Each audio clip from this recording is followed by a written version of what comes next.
Hello and welcome to How To with Sand, the show that gives you all the information without having to read it.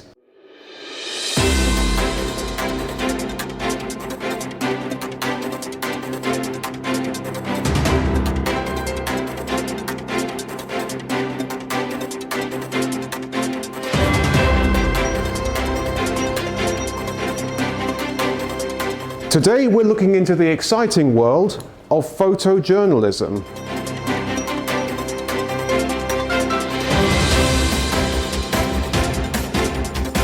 So what is the news? Well, it's something brought to us at 10 o'clock by Trevor McDonald. In all seriousness, news is a public report of anything that has just recently happened in the world that has not yet been reported. This can be a person's actions, a recent event, or the further development of a previously reported story. The typical definition is a report on recent events delivered in a way that the public can access, so TV, radio, online, or of course newspapers. It also has to be defined as something that can be considered newsworthy, so unless you live in a very small town, cat caught up tree probably isn't going to cut it. It also has to be classified as something that happened recently because that's what the news is. So if you did a report like, say, Winston Churchill elected Prime Minister, that's not news, that's just history, I'm afraid.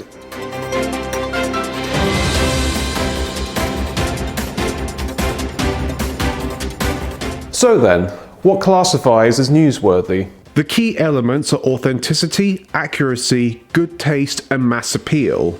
Though granted, a lot of newspapers only really care about the last one. Which is why it's your responsibility to be better than them. With authenticity and accuracy, you need to make sure that any news you report is true, verifying this through either evidence such as photos or videos, word-of-mouth confirmation from witnesses, or ensuring that whatever sources you use to get the story are trustworthy and ethical are essential. AKA, they're not just feeding you lies for money or for a laugh. Often you find that one out the hard way. But how was I supposed to know the Earth isn't flat? Any false information you publish puts both you and whatever news organization you represent into scrutiny. Or simply put, people will think you're lying to them all the time. Though again, that hasn't stopped other reporters in the past, but again, you can be better than that.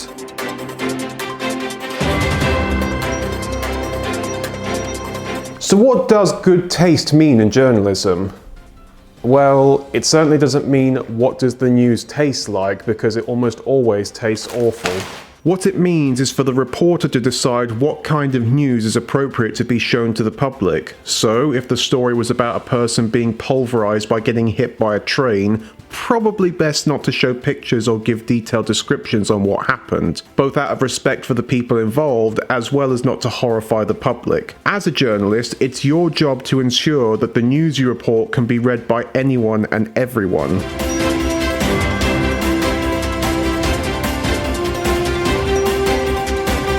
As I said before, this is probably the most important part of looking for news as a journalist. As a journalist, it's your job to give the news, but not all news is stuff that the public wants to hear about. Hearing about how the local corner shop just changed its stock yesterday, that might be news, but nobody's going to read that. However, if that same shop had been broken into, now that's more interesting. And tragic, but the news often is. Mass appeal is usually comprised of 10 major elements, and these elements are as follows. Immediacy, meaning whether a story happened recently or not, as mentioned before. Proximity, meaning if the story was close to the particular area you report in, so if you work for a local paper, you'll be looking for news in the local area. But if you were an international journalist, that's a bit tricky. So how would you decide what to report on? Well, that brings us to the next point. Consequence. What sort of effect has the story had on your readers or the viewers? Did it affect them in a big way? Did it make things better or worse? These are the sorts of things that people want to know about when they read the news.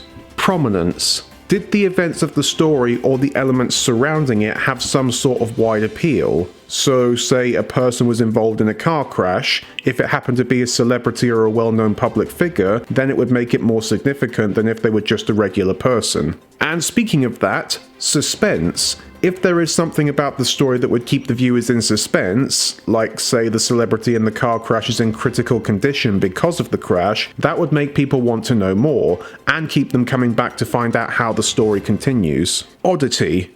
Is what happened in the story something strange and out of the ordinary? Then it has an element of intrigue to it and people will want to find out more about it. Like if that celebrity involved in the car crash was wearing a banana suit at the time that they crashed. It's unlikely, but stranger things have happened. Sex. This one's a bit more of a controversial topic, so talking about these sorts of things in the news can definitely cause some negative feedback and alienate certain listeners. But there are two things that journalists will always say about these things.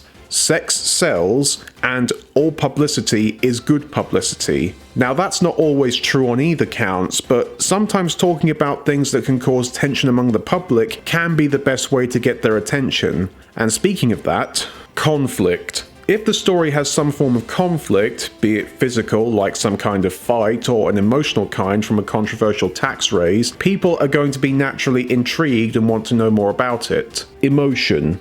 Emotion is the thing that makes us human, and often the things that provoke our emotions is finding out new news. Where it be something happy or something sad, the news is our major source of finding out what's going on in the world, and if it's something that tugs at our heartstrings or gets us mad, we want to know more about that. And finally, progress. If it's something that lets us know about where the world is going in terms of technology, science, or engineering, we like it because it lets us know about the sort of things that we can have in the near future. I mean, just look at how many people go crazy whenever there's a new model of iPhone released. Not all of these will play into a single story. If it did, it would probably be the story of the century. But these are the things you need to look out for when you're looking for the news. And how exactly do you find them? Tune into the next video and you'll find out.